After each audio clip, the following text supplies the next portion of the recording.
दिमाग के डॉक्टर है तो फिर दिमाग से तो अच्छे ही रहेंगे। ऐसा तो नहीं है। स्ट्रेस तो सबकी ज़िंदगी में है ना? वो भी एक फैक्टर है, कभी-कभी मेमोरी आपके पास नहीं रहती है मतलब। लोगों में याददाश्त कम होती जा रही है। याद शक्ति एक ऐसी चीज़ है कि forgetfulness is a blessing. Left brain logically काम करता है, राइट ब्रेन क्रिएटिव काम करता है। मतलब इज इट अ मिथ और इज इट ट्रू? तो आप कोई मिथ नहीं है। आपने जो बोला वो बिल्कुल सही है। There is a right side of the brain, there is a left side of the brain and every side of the brain has a function. कि जो एक्सपीरियंस में आपकी जो प्रैक्टिस में कैसे कैसे मेंटल डिसीज के केसेस आते हैं। जब मैं ट्रेनिंग कर रहा था 20 साल पहले और अब देखता हूँ, तो जो एज है मेमोरी लॉस का वो धीरे-धीरे कम होता है। મગજ તમને કમાન્ડ આપે છે કે જસ્ટ સ્ટોપ ઇટ, તો પણ તમે એને સ્ક્રોલ કર્યા જ કરો છો ને એમાં કલાકો જતા રહે છે. ડોક્ટર એવું કેમ થાય છે? It's an addiction. यानी पहले आप उसे यूज़ करते हो, फिर वो आपको यूज़ करता है। भले ही वो अल्कोहल का ले लो, भले ही वो आप सिगरेट का ले लो, तम्बाकू का ले लो, ये सारे एडिक्शंस हैं। કે આજે તો બહુ દુઃખ છે, આજે તો પીવું પડશે, આજે ઊંઘ નથી આવતી, પીવું પડશે. ઘણા બધા રીઝન્સ એના માટે પણ આપવામાં આવે છે. तो any addiction is going to affect your brain. अगर भले वो किडनी को अफेक्ट करे या लिवर को अफेक्ट करे, वो ब्रेन को तो अफेक्ट करने ही वाला है। What is this overthinking and how to overcome from this overthinking? Over thinking एक तरह का वो भी एडिक्शन है कि हमें मज़ा आता है कि उसी उसी चीज़ के बारे में सोचते हैं, पर उसका कोई सॉल्यूशन नहीं ढूँढना। महिला का ब्रेन है वो इमोशनली ज्यादा सोचता है और जो मेल ब्रेन है वो लॉजिक ज्यादा सोचता है. Is it true? Brain right और लेफ्ट बनाया है, मेल हो या फीमेल हो, ब्रेन सेम है।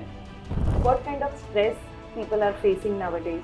तो यहाँ इंसान ये मान के कि मैं ये जो कर रहा हूँ इसका डिफाइंड रिजल्ट ये निकलेगा और नहीं निकलता है, तो वो एंग्जाइटी क्रिएट करता है, फियर क्रिएट करता है, वो स्ट्रेस क्रिएट करता है।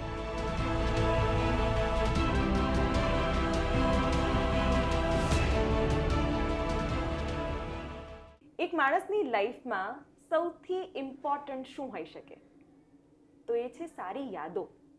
કોઈ વ્યક્તિ સાથેની યાદો, કોઈ જગ્યા સાથેની યાદો, પોતાની સાથે સ્પેન્ડ કરેલી એ યાદો. પણ જરા વિચાર કરો, એ યાદો જ જો ભૂલી જવાય તો એ કેવી સ્થિતિ હશે? આ જ વિશે વાત કરવી છે કારણ કે અત્યારે સૌથી મેજર ઇશ્યુ એક રૂટીન લાઈફસ્ટાઈલમાં ઊભો થયો છે તો એ છે યાદશક્તિ ઓછી થવી. અને આ યાદશક્તિ ઓછી થાય એટલે માણસ કેટલા બધા સ્ટ્રેસમાં, કેટલા બધા પેનિકમાં આવી જાય છે એ ઇમેજિન કરવું પણ અઘરું છે. અને એટલા જ માટે એક સિનિયર ન્યુરોલોજિસ્ટ સાથે આજનો પોડકાસ્ટ, જેમાં ડૉક્ટર અરવિંદ શર્મા આપણી સાથે જોડાઈ ગયા છે. Doctor Sharma, welcome to the show. नमस्कार, बहुत बहुत धन्यवाद Shivani, thank you. How are you sir? I am all good. Obviously दिमाग के डॉक्टर है तो फिर दिमाग से तो अच्छे ही रहेंगे. You must be stress free, you must be cool and calm every time. ऐसा तो नहीं है। स्ट्रेस तो सबकी ज़िंदगी में है ना? वो भी एक फैक्टर है, कभी-कभी मेमोरी आपके पास नहीं रहती है मतलब। स्ट्रेस तो सबकी ज़िंदगी में होता है, पर उसको कैसे मैनेज करना है, वो बहुत इम्पोर्टेंट है। ડૉક્ટર, મોસ્ટલી ગુજરાતી વ્યુઅર્સ માટે મારો આ પોડકાસ્ટ હોય છે અને સ્પેશિયલી હમણાં જે સૈયારા ફિલ્મ આવ્યું અને એમાં અલ્ઝાઇમર્સ પર બહુ ગંભીર વિષય પર એ મૂવીનું આખું થીમ છે અને ઘણા બધા યંગસ્ટર્સને એ વાત ટ્રિગર પણ કરી છે.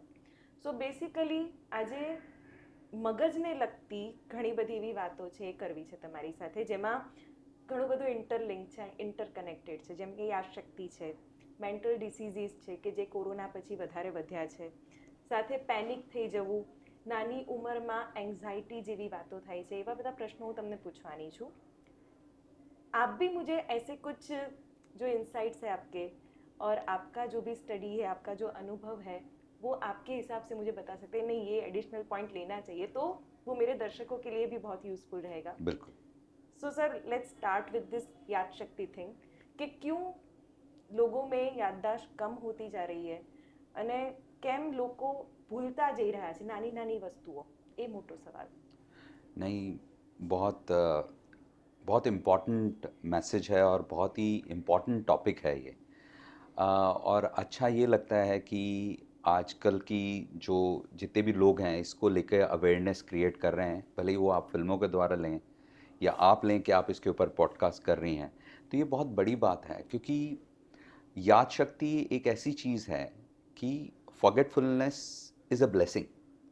हम हर चीज़ तो याद नहीं रख सकते, हम भूलते हैं, और वो भूलना ज़रूरी भी है, क्योंकि हर चीज़ याद रख लेंगे तो ये एक ऐसा ह्यूमन ब्रेन जो है इतना ब्यूटीफुल और कॉम्प्लेक्स ऑर्गन है कि सब कुछ, ये भी एक तरह का कंप्यूटर है, सब कुछ तो स्टोर नहीं हो सकता।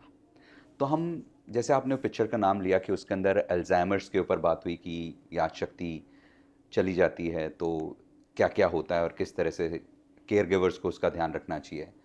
पर याद शक्ति पे मैं आपको ये कहना चाहूँगा कि हर याद शक्ति या याददाश्त जिसे बोलते हैं मेमोरी, वो हमारे ह्यूमन ब्रेन में, जैसे कि लैपटॉप के अंदर अगर आप देखें या किसी भी कंप्यूटर के अंदर हार्ड ड्राइव होती है, किसी की 16 जीबी की होती है, किसी की आजकल तो और टेराबाइट्स और इसमें भी आने लगी है। तो humans are also, every individual is different, हर आदमी अलग है, पर उसके अंदर उस हार्ड डिस्क को ओवरलोड करने की जो टेंडेंसी आज यंग लोगों में है, और आज तक जिस तरह से जो बहुत ही कम उम्र के जो कॉर्पोरेट में काम कर रहे हैं 20-25 साल के, वो आ जाते हैं दिखाने के लिए कि मेरी याद शक्ति में आजकल दिक्कत है। उसके बारे में मैं चर्चा करूंगा, पर उससे पहले मैं आपको ये बताना चाहूँगा कि मेमोरी, मतलब हमारी जितनी भी यादें हैं, वो हमारे इस मोस्ट ब्यूटीफुल ऑर्गन में स्टोर कहाँ होती है। तो उसमें अगर हम लें याद शक्ति को, जो हम डिवाइड करते हैं अगर मेडिकली, उसको हम करते हैं कि इमीडिएट, मतलब एकदम, मैंने आपसे फ़ोन नंबर पूछा, मैंने बताया, आपने उसको वापस रिपीट कर दिया, उसे बोलते हैं इमीडिएट मेमोरी। रीसेंट मेमोरी मतलब कि हमने एक दिन पहले क्या खाया था, क्या पिया था, क्या किया था, कहाँ गए थे, उसे बोलते हैं रीसेंट मेमोरी। और तीसरी होती है रिमोट मेमोरी, कि आपकी बर्थ डेट क्या है, आपकी मम्मी के साथ उस वक्त क्या हुआ था, बहुत सालों पुरानी, आपके मदर फादर की मैरिज कब हुई थी, ये सारी रिमोट मेमोरी। तो हमारी जो इमीडिएट मेमोरी है वो स्टोर होती है यहाँ आगे फ्रंटल लोब में। और अगर आप देखें कि हम किस प्रजाति से यहाँ आए हैं, ह्यूमन बने हैं, जैसे आप देखते हैं आदि मानव और वो सारा दिखाते हैं, तो उस वक्त जो ब्रेन होता था वो बिल्कुल छोटा होता था, ये पार्ट सबसे कम होता था। ह्यूमंस का ये पार्ट ही सबसे ज़्यादा बड़ा डेवलप हुआ है, जिसे बोलते हैं फ्रंटल लोब। जो हमारी इमीडिएट मेमोरी होती है, जैसे कि मैंने आपने जो भी आपको बोला, आपने उसको रिकॉल कर दिया इमीडिएटली, वो यहाँ स्टोर होता है। दूसरा हमारी रीसेंट मेमोरी, वो हमारे टेम्पोरल लोब में स्टोर होती है यहाँ पे। और जो रिमोट मेमोरी है वो कंप्यूटर की चिप की तरह, वो पूरे के पूरे सेरेब्रल कॉर्टेक्स होता है हमारा, उसमें स्टोर होती है। और रिमोट मेमोरी हमारी लाइफ ऐसे इम्बाइब हो जाती है कि वो सबसे लास्ट में जाती है। तो जितने भी डिमेंशियाज हैं, जैसे आप अल्जाइमर्स की बात कर रहे हो जिसमें पैथोलॉजिकली याद शक्ति चली जाती है, उसमें ज़्यादातर सबसे पहले हमारी रीसेंट मेमोरी जाती है, या इमीडिएट मेमोरी धीरे धीरे जाने लगती है। तो जो मैं बात कर रहा था आपसे यंग लोगों के लिए, जो आपने बोला कि आजकल कितना इम्पोर्टेंट है, तो जितने भी ये हेल्थ चेकअप्स के लिए आते हैं और फिर हेल्थ चेकअप्स में डॉक्टर से बोलते हैं कि नहीं जाओ न्यूरोलॉजिस्ट से मिलो कि याद शक्ति में वो है, वो होता है फ्रंटल ओवरलोड के कारण। जब कंप्यूटर ओवरलोड हो जाता है तो क्या गर्म हो जाता है और बंद हो जाता है।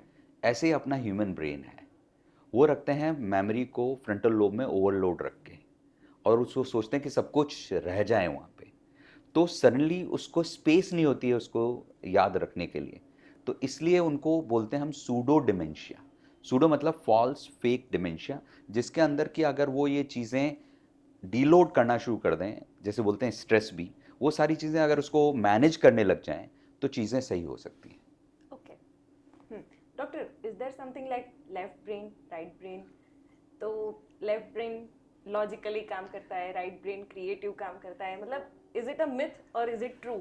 नहीं, देखिए, भगवान ने हार्ट एक ही बनाया है ना, पर इंसान को वो दिया है कि उसको ब्रेन के दो पार्ट दिए हैं, और बहुत खूबसूरती से उसको एक कमिश्चर, एक ब्रिज के थ्रू, जिसे बोलते हैं हम कॉर्पस कैलोसम से कनेक्ट किया है। तो आप कोई मिथ नहीं है, आपने जो बोला बिल्कुल सही है।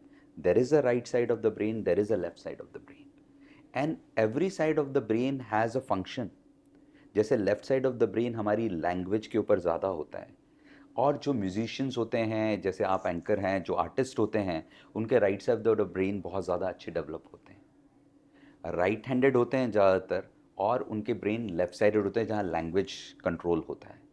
तो और ये बहुत इम्पॉर्टेंट है, ब्रेन को ये दिया गया है, शक्ति दी गई है कि कभी right side of the brain की स्ट्रोक के कारण या किसी का एक्सीडेंट या चोट होने के कारण अगर वो डैमेज हो भी जाए तो वही पोर्शन उसका दूसरा side of the brain acquire करता है, उसे बोलते हैं न्यूरोनल प्लास्टिसिटी। तो वो न्यूरोनल प्लास्टिसिटी बहुत इंपॉर्टेंट है। तो इसीलिए भगवान ने राइट और लेफ्ट ब्रेन दिए हैं connecting with the corpus callosum, that is known as the bridge. Very insightful, very informative for my viewers. Doctor ये बताइए, आपके जो एक्सपीरियंस में, आपकी जो प्रैक्टिस में कैसे कैसे मेंटल डिसीज के केसेस आते हैं, how hard and challenging to solve them, और कैसे पेशेंट्स, मतलब कौन से एज ग्रुप के पेशेंट्स ज़्यादा है, मेल है फीमेल है, किस तरह के पेशेंट्स को आप ट्रीट कर रहे हो अभी? देखिए, आपने मुझसे सारी एज का पूछा है, तो मैंने जैसे यंग एज में तो बताया आपको, हम मेमोरी पे ही बात कर रहे हैं जी। पेशेंट तो सभी तरीके के आते हैं, हेडेक के भी आते हैं, स्ट्रोक के भी आते हैं, मिर्गी के भी आते हैं, खैंच के भी आते हैं। पर अगर हम जहाँ तक मेमोरी की बात करें तो जिस तरह से जब मैं ट्रेनिंग कर रहा था 20 साल पहले और अब देखता हूँ, तो जो एज है मेमोरी लॉस का वो धीरे धीरे कम होता जा रहा है। उसके पीछे बहुत सारे फैक्टर्स हैं, लाइफस्टाइल है, एनवायरमेंटल फैक्टर्स हैं, जेनेटिक फैक्टर्स हैं, बहुत सारे फैक्टर्स हैं।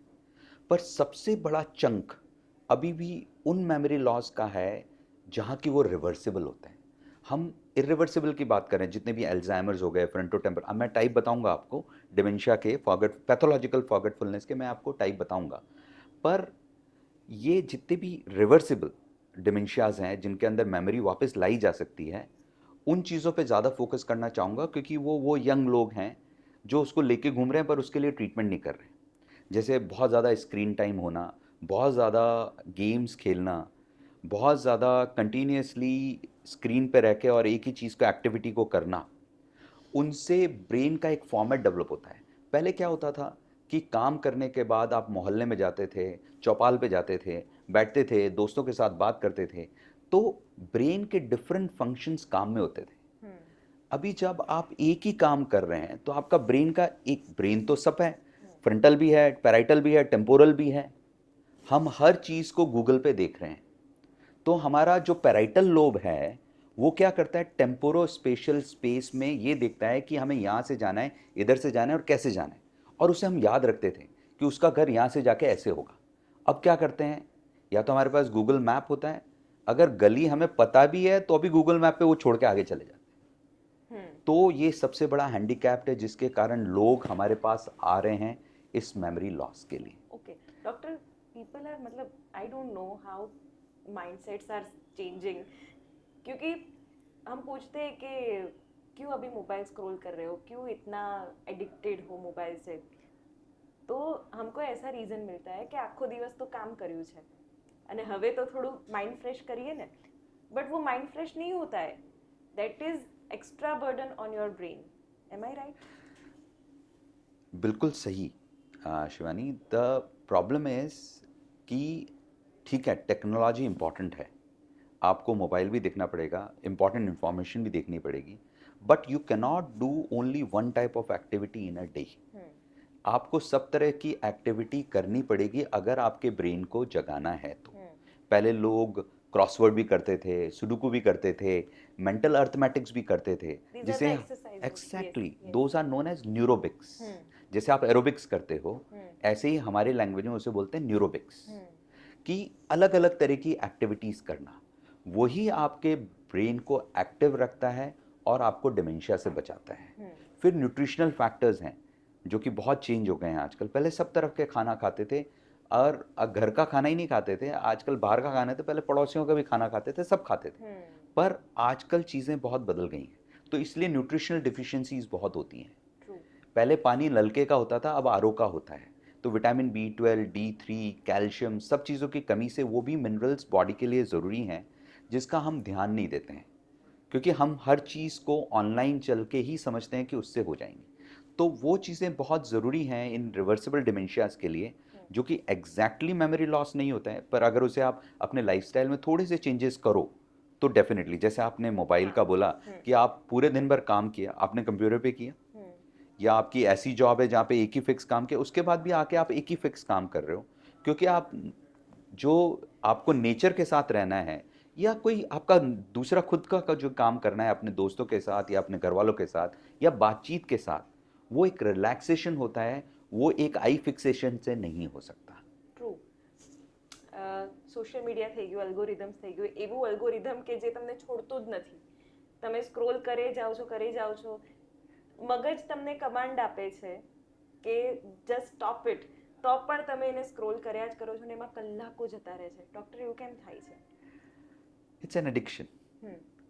और एडिक्शन भले वो सिगरेट का हो જે તમને या ખબર છે કે तंबाकू તમને हो, નુકસાન કરે છે છતાં પણ તમે કરો છો. पहले आप उसे इंफॉर्मेशन के लिए यूज करते हो, फिर वो आपको वापरता है. यानी पहले आप उसे यूज करते हो, फिर वो आपको यूज करता है. भले ही वो अल्कोहल का ले लो, भले ही वो आप सिगरेट का ले लो, तंबाकू का ले लो, ये सारे एडिक्शंस हैं.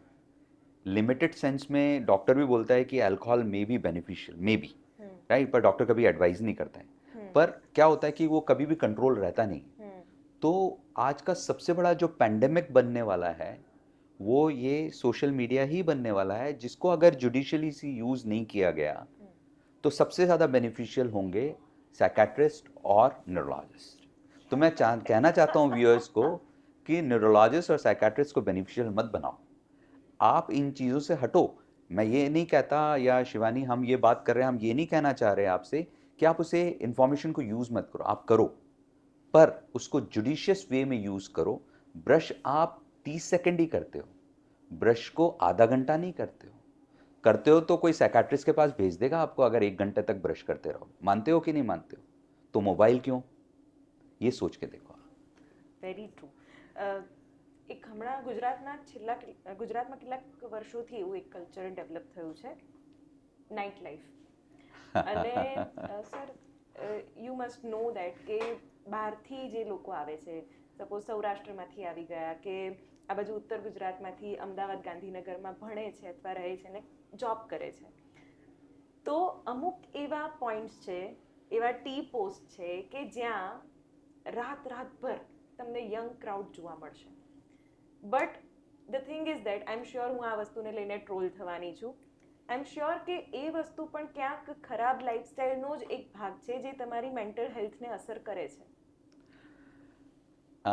इस बात को बहुत अच्छी तरीके से आपने पूछा है Shivani. That is very true. और ट्रोल भी करेंगे वो भी वो बात मैं मानता हूँ, पर मैं आपको एक चीज़ बहुत सिंपल एंड स्ट्रेट है. अच्छी हो चीज़ या खराब हो, एक्सेस में बुरी है.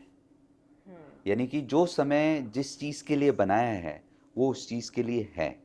क्योंकि अगर आप स्लीप वेकफुल साइकिल देखो, जब हम अवेक होते हैं तो एक ऑरेक्सिन केमिकल होता है, वो पूरे दिन भर रिलीज होता है. और आजकल आप देखो किसी भी बच्चे के 17 साल या 15 साल या 20 साल से कम टीनेजर के कमरे में जाओ, अंधेरा होगा. सनलाइट लेना बहुत जरूर. उनको रात को नींद क्यों नहीं आती? क्योंकि आप दिन में सनलाइट लेते ही नहीं हो. आपका ऑरेक्सिन केमिकल तभी रिलीज होगा जब सनलाइट के उसमें आप इफेक्ट में हो. इवन ऑफिसेस को ध्यान रखना चाहिए. जितने भी सीईओ बैठे हैं, जितने भी कंपनीज बनाने वाले बैठे हैं, आप वेस्ट में चले जाओ, you have to keep up the sunlight factor. Even हमारे हॉस्पिटल में देख लो, सनलाइट फैक्टर का बहुत ध्यान दिया गया है. हर जगह विंडोज़ हैं, क्योंकि सनलाइट चाहिए आपको अवेक रखने के लिए और ऑरेक्सिन केमिकल के लिए. रात को रिलीज होता है मेलाटोनिन, जो आपने जेट लैग में सुना होगा, लोग बाग टैबलेट भी खाते हैं, तो वो सोने के लिए रिलीज होता है. अगर उस साइकिल को बिगाड़ दोगे, जिसका सर्काडियल रिदम नाम होता है, तो आपके लाइफ में स्ट्रेस तो आना ही है, या शक्ति तो जानी है, बहुत सारे ऐसे फैक्टर्स आने हैं, दूसरी डिजीज जो आनी है. टी पोस्ट पे जाइए, जिस भी पोस्ट पे जाइए आप जाइए, पर there is a time for everything. You can not do it in a excess. Alcohol is banned in Gujarat, but still alcohol is always in discussion. उसको भी हम स्लीप के साथ કનેક્ટ કરતે હે, મેન્ટલ હેલ્થ કે સાથ કનેક્ટ કરકે આજે તો બહુ દુઃખ છે, આજે તો પીવું પડશે, આજે ઊંઘ નથી આવતી, પીવું પડશે. ઘણા બધા રીઝન્સ એના માટે પણ આપવામાં આવે છે. But how it affects the mental health? Is it any connection between alcohol and mental diseases? Absolutely. जितने भी अगर आप देखें, भले ही सिगरेट ले लें, अल्कोहल ले लें, जितने भी ये फैक्टर्स हैं जो कि एडिक्शंस हैं, हम्म, दे अफेक्ट योर कोग्निशन। अगर आप उसे एक्सेस में ले रहे हैं तो आप धीरे धीरे देखिए वो लिवर पे इफेक्ट नहीं डालता है। आपको लिवर की लाइफ तो देखनी है, साथ में अल्टीमेटली वो ब्रेन पे इफेक्ट तो डालता ही है, उसमें कहने वाली कोई बात ही नहीं है। तो ठीक है, गुजरात में प्रोहिबिशन है, बट ऑल ओवर इंडिया की अगर बात करें और व्यूअर्स अगर देख रहे हैं, तो any addiction is going to affect your brain. अगर भले वो किडनी को अफेक्ट करे या लिवर को अफेक्ट करे, वो ब्रेन को तो अफेक्ट करने ही वाला है। आपने स्टार्टिंग में बहुत अच्छी बात की कि मेमोरी लॉस इज गुड, कुछ कुछ यादें भूल जाने में ही अच्छा है. The thing is over thinking. એટલું બધું ઓવર થિંકિંગ આજના યંગસ્ટર્સ કરે છે જે એમના પ્રોફેશનલ હેલ્થ, રિલેશનશિપ, એમની પર્સનલ હેલ્થ બધા પર અસર કરે છે. What is this over thinking? કારણ કે આપણા સિનેમાસ પણ ઘણા બધા એની પર અસર કરતા હોય છે કે કભી કભી મેરે દિલ में ખ્યાલ आता है. અરે ભાઈ એ દિલમાં નહીં, એ તારા દિમાગમાં ખ્યાલ આવતો હોય છે, એના કારણે you are over thinking. What is this overthinking and how to overcome from this overthinking? हाँ, ये तो फिलोसफिकल सवाल हो गया आपका। But I know you will connect it with ये medical terms. एग्जैक्टली नहीं, आपने जो बात बोली कि फॉरगेट, जो मैंने शुरू में बात बोला था कि फॉरगेटफुलनेस इज अ ब्लेसिंग, क्योंकि देखिए हम सब कुछ तो याद नहीं रख सकते, पर ह्यूमंस का सबसे अच्छा क्या है ब्रेन का, है ना, रिट्राइवल। जैसे ही आप, जैसे मैं आपसे बहुत पहले मिला हूँ और सडनली आप आएंगे और मुझे आप मिले और बातचीत करना शुरू किया और वो बातें निकल गई, तो मुझे पुरानी बातें सारी याद आनी शुरू हो गई। That is known as retrieval of the memory. That is sometimes you कि मैंने आपको कहीं मिला हूँ, मैंने कहीं आपको देखा, that is known as deja vu, right. ऐसा होता है हमारे सिचुएशंस में जब हमें ये फीलिंग आती है। पर जो मेरी मेमोरी डंप हो गई हैं, है ना, और भगवान को अगर मानते हैं तो कुछ मेमोरीज ऐसी हैं जो कि बहुत वैसी हैं जो हमें कभी सरफेस नहीं करती, पर वो कभी कभी सरफेस कर जाती हैं। तो जहाँ हम ओवर थिंक करने लगते हैं और एक ही थॉट को बार बार, वो भी एक एडिक्शन है ना, हम किसी भी एक बात को बहुत गहरी तरीके से अगर लेके बैठ जाएंगे तो हम दूसरी कोई चीज़ें नहीं कर सकते फिर। तो ओवर थिंकिंग एक तरह का वो भी एडिक्शन है कि हमें मज़ा आता है कि उसी चीज़ के बारे में सोचते हैं, पर उसका कोई सोल्यूशन नहीं ढूंढना। तो कहते हैं ना, एक शायर ने बहुत अच्छा कहा है, सोच गहरी होगी तो फैसले कमज़ोर हो जाएंगे। क्या बात है। तो सोच इतनी गहरी भी नहीं रखने की, सोच इतनी ज़्यादा भी नहीं रखने की, जो फ्लो है, एक प्रोसेस है लाइफ का, उसको जीना चाहिए रादर देन सोचने के लिए। बुरा हुआ अच्छा हुआ। अब बहुत सारे बढ़िया एक्टर्स में, जैसे अमिताभ बच्चन को ले लीजिए, वो हर वक्त बोलता है कि उनके पिताजी ने बोला था उनको, जो हुआ वो अच्छा, जो नहीं हुआ और भी ज़्यादा अच्छा। ठीक है, फिलोसॉफिकल बात पे आए हैं तो in a lighter way, is it any difference between male and female brains? ऐसा मैंने मतलब बहुत सारे मैंने रील्स में भी देखा है, बहुत सारे व्हाट्सएप मैसेजेस में भी देखा है कि जो महिला का ब्रेन है वो इमोशनली ज़्यादा सोचता है और जो मेल ब्रेन है वो लॉजिक ज़्यादा सोचता है. Is it true? Brain are same, brain अलग नहीं है। ब्रेन राइट और लेफ्ट बनाया है, मेल हो या फीमेल हो, ब्रेन सेम है, एरिया सेम है। It all which is factor is the makeup. It's the hormonal thing that matters a lot. Estrogen, progesterone आप ले लो, तो मैं ये नहीं कहूँगा कि ब्रेन अलग होता है, ब्रेन सेम होता है, पर कल्चरल डिफरेंसेस और वो बहुत सारे हैं अक्रॉस वर्ल्ड, दैट मैटर्स। पर मुझे नहीं लगता लॉजिकली, इमोशनली दोनों के ब्रेन सेम होते हैं। The matter which most important are the hormones. Okay, so अभी क्या कॉमन आपके पास इश्यूज आ रहे हैं? सबसे ज़्यादा क्या होता है? एंग्जाइटी लेकर आते हैं लोग. What kind of stress people are facing nowadays? देखिए, आपने, हम मेमोरी पे चर्चा कर रहे हैं, है ना, तो जब भी कुछ ऐसा इवेंट होता है तो आजकल के फैक्टर्स में क्या हो गया है कि जैसे ओवर थिंकिंग की बात आ रही है कि हर चीज़ पे सोचना शुरू कर देते हैं, वही बात एंग्जाइटी से लागू होती है कि things which are not there in control, they that becomes anxiety for them. अगर आप कोई चीज़ ड्राइव नहीं कर पा रहे हो तो वो उनको एंग्जाइटी क्रिएट कर देती है, जबकि लाइफ ऐसी नहीं है। बहुत सारी चीज़ें आपके अनुसार नहीं होंगी और हो सकता है वो अच्छे के लिए ना हो।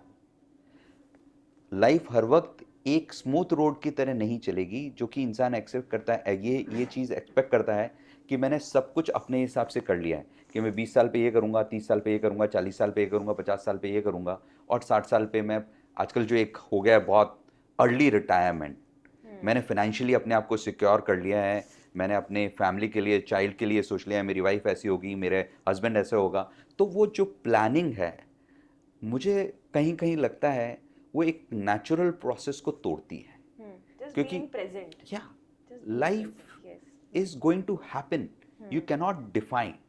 हाँ, आप उसके लिए कर्म कर सकते हो, उसके लिए प्रोसेस ओरिएंटेड हो सकते हो, पर वो जो कर्म आपने किए वो उसी चीज़ के लिए होंगे, वो ज़रूरी नहीं। तो यहाँ इंसान ये मान के कि मैं ये जो कर रहा हूँ इसका डिफाइंड रिजल्ट ये निकलेगा, और नहीं निकलता है तो वो एंग्जाइटी क्रिएट करता है, फियर क्रिएट करता है, वो स्ट्रेस क्रिएट करता है, और वहीं ये सारी चीज़ों को लेकर वो डॉक्टर के पास जाता है। True.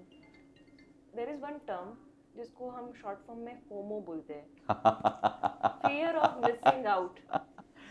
वो तो बहुत ज़्यादा है आजकल। हाँ, क्यों? So is it something related to medical terms? मतलब ये नेचुरल तो नहीं होगा, कहीं से तो ये हो रहा होगा। देखिए, आपने बहुत अपने वेदों में भी लिखा है, आपने देखा है कि हर तरह के इमोशंस होते हैं हमारे अंदर। हमारे अंदर जेलेसी भी है, एंगर भी है, लव भी है, यानी कि all the emotions which has been, जो आप कथक नृत्य और इन सब में देखते हैं, तो we have all the emotions, right. So हम कुछ इमोशंस को आजकल पालने लगे हैं, जिसे बोलते हैं, राइट। जैसे ये फोमो है, definitely sometimes you miss some event, you feel bad about it, but किसी ने कर लिया, आपने नहीं किया, ये आई थिंक लाइफ नहीं है, राइट। हो सकता है कि आप कोई चीज़ में आप वो चीज़ नहीं कर पाए, वो आपके लिए बेनिफिशियल थी इन द लाइफ प्रोसेस। तो ये भी एक बहुत बड़ा फैक्टर है जो कि ब्रेन डिजीज़ेस को, लाइक जो साइकोलॉजिकल डिजीज़, माइंड डिजीज़ को बहुत ज़्यादा प्रेसिपिटेट कर रहा है, क्योंकि that develop frustration, that develop anxiety, that develop कि मुझे ये चीज़ करनी थी पर मैं नहीं कर पाया, and then you start overthinking it, and then it leads to again to the neurologist. So don't increase the business of a neurologist or a psychiatrist. Okay sir, FOMO की बात निकली है तो one disease that Alia Bhatt mentioned somewhere, ADHD. What is this ADHD and why it is so much crucial nowadays? नहीं, it's a good topic basically. It is more in children. अगर आप देखें कि जैसे कि स्कूल के टीचर ये कंप्लेन करते हैं बच्चों के लिए कि उसका अटेंशन डिफिसिट है, कोई भी काम के लिए वो रुकता नहीं है या रुकती नहीं है, वो ये करके दूसरे पे चले जाते हैं। So there is a attention deficit and hyperkinetic continuous movement, not staying at one place. जैसे अभी मैं बैठा हूँ आपसे कोई दूसरी बात करने लगूंगा, फिर मैं ये करने लगूंगा, मतलब I am not paying attention what you are telling to me, and that is why the memory is not stored. वो उस जगह पे स्टोर नहीं हो पाती है, और आपकी लर्निंग इतनी अच्छी नहीं हो पाती है। क्या है, हर चीज़ को ठहराव की ज़रूरत है। भले ही मेमोरी को भी लोगे तो उसको ठहराव की ज़रूरत है, उसको सेटल होने की ज़रूरत है, और वही ठहराव को जब आप बिगाड़ दो तो उसे अटेंशन डिफिसिट बोलते हैं। बच्चों में होता है, फिर धीरे धीरे उम्र के साथ ठीक हो जाता है, पर आजकल एक नया फिनोमेना शुरू हुआ है जो बड़ों में होने लगा है, क्योंकि उन्हें लगता है कि एक बार मैं मोबाइल देख लूँ, एक बार मैं ये काम कर लूँ, एक बार मल्टीटास्किंग जिसे वो आजकल शब्द देते हैं, पर वो मल्टीटास्किंग नहीं है। वो उनको वो अटेंशन डिफिसिट क्रिएट कर रहा है जहाँ की उनकी ब्रेन फोकस नहीं कर पा रहा है। जब तक आप उस तरफ देखोगे नहीं और उसे समझोगे नहीं, तो उसे एब्जॉर्ब कैसे करोगे। तो वो एक बहुत बड़ा फैक्टर है जो आजकल लोग डेवलप कर रहे हैं, हाइपर एक्टिविटी एंड अटेंशन। हाँ, without any purpose, that is again to be said, without any purpose. On the concluded part, हमने मेमोरी लॉस से बात की थी, मेमोरी को लेकर जो भी डिसीजेस है, how can we bifurcate such diseases in so many categories?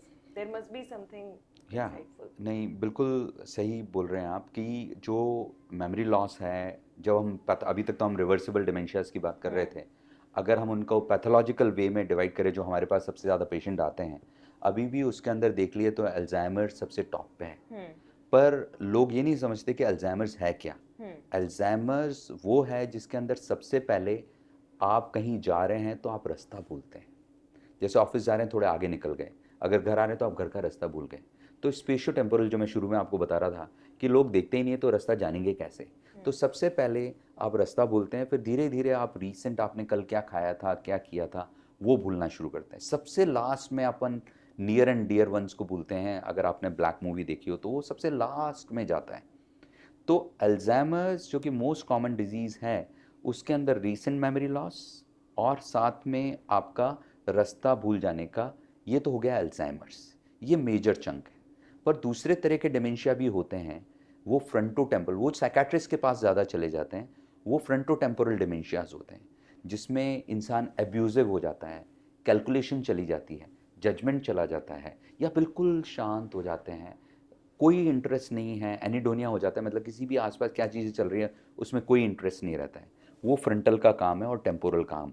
Aggression होना वो टेम्पोरल का काम है, जिसके अंदर काफ़ी एब्यूजिव, आप बाथरूम में गए बिना कपड़े पहने आ गए, ये सारे फैक्टर्स जो हैं वो फ्रंटो टेम्पोरल के अंदर।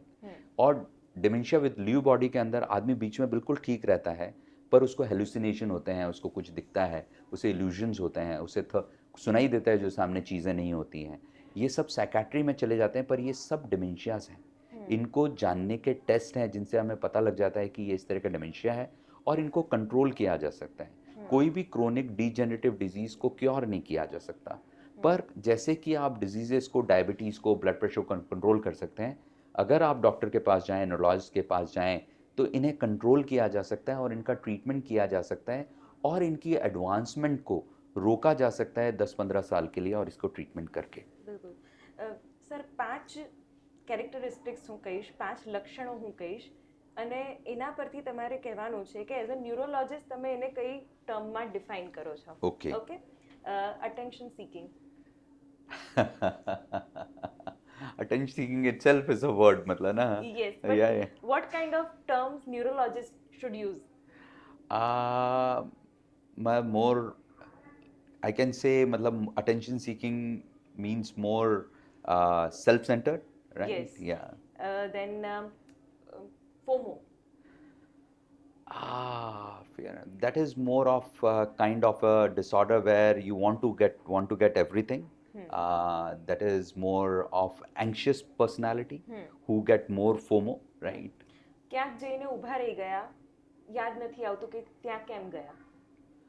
That is known as basically, if you don't remember where you're there, then it is a dementia sometimes. Over emotional. Over emotional, it can be a bulbar symptom or pseudo bulbar symptom. ગઈકાલે શું ખાધું તું એ યાદ નથી રહેતું. That is recent memory loss. Okay. That is Alzheimer's. અને ઘણા બધાને છે આ, મને એવું લાગે છે. नहीं Because नहीं नहीं, too many वो people are there who वो रिवर्सल डिमेंशिया भी हो सकता है कि हाँ. अगर आपका विटामिन B12 D3 सही नहीं है या आपने फ्रंटल ओवरलोड कर रखा है। पर ये बात समझिए, जिनको पैथोलॉजिकल डिमेंशिया होता है उन्हें कभी याद नहीं रहता कि कल क्या खाया था, पर हमें कभी कभी होता है, जैसे चाबी भूल जाना, कभी कल क्या खाया था वो भूल जाना, या सबसे ज़्यादा मोस्ट कॉमन जो है वो है एनोमिया, जो आपने 5 में ये पूछना चाहिए कि नाम याद नहीं रहना, उसे बोलते हैं एनोमिया। तो वो सबसे ज़्यादा लोगों के अंदर होता है और वो डिमेंशिया नहीं होता। Okay. नाम बहुत सारे लोगों के याद नहीं रहते अपने को, अपन फेस याद आता है, मैं जानता हूँ आपको, पर मैं ये भूल जाऊंगा आपका नाम शिवानी, या आप मुझे भूल जाओगे मेरा नाम अरविंद है।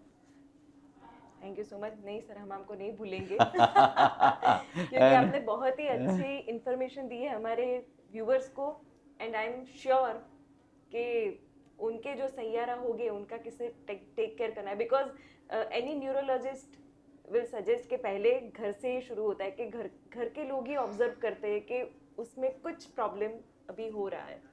So basically thank you so much. बहुत ही इंसाइटफुल इंफॉर्मेटिव बातें आपने की.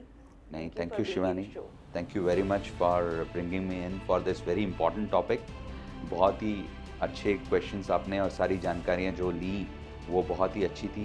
We thank Shivani for doing this podcast, and we will tell the viewers that please view this podcast for us and spread the awareness about the memory and the forgetfulness. और कुछ हम ये इससे जो बातें सीखने को मिली उनको अपने लाइफ में अगर डालेंगे तो आप न्यूरोलॉजिस्ट का रेवेन्यू ज़्यादा नहीं बढ़ाएंगे और इस पॉडकास्ट से ही आपको फ़ायदा हो जाएगा। Thank you so much. नमस्कार, जय हिंद। તો આ શોમાં આજે બસ આટલું જ. નમસ્કાર.